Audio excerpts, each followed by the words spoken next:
Good evening, ladies and gentlemen. It's a beautiful evening.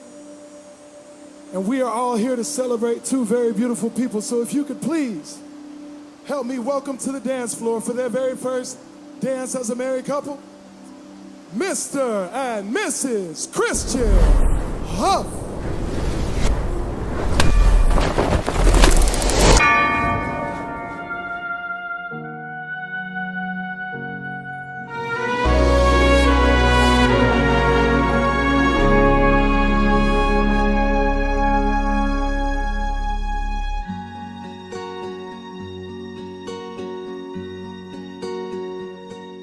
مطمئن شده بودم زندگی رو نمیخوام، فکر میکردم آرامش دارم وقتی تنهام، تا که دیدم تنگار تازه دنیا رو دیدم، با تو تا هر جا باشه ادامه میدم.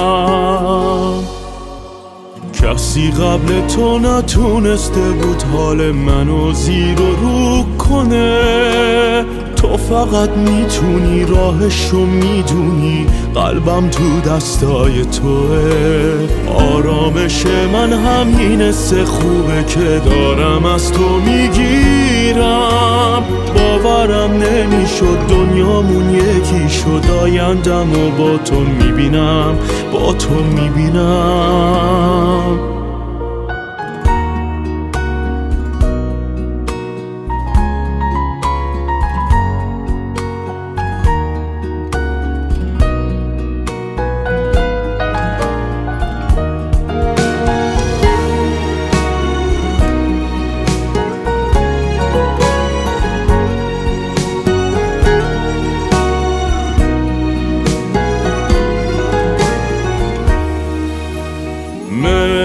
مثل یه خواب شیرین، فرشته من که خوب تو رو میبینم رو زمین، تو خود رویایی برام، از دنیا دیگه جز آغوش تو چیزی نمیخوام.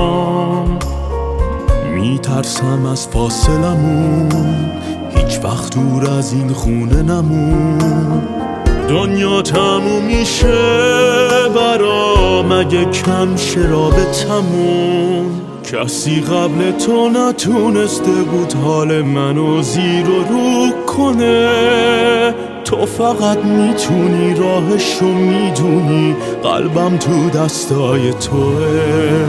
آرامش من همین سه خوبه که دارم از تو میگیرم، باورم نمیشد دنیامون یکی شد، آیندم و با تو میبینم، با تو میبینم.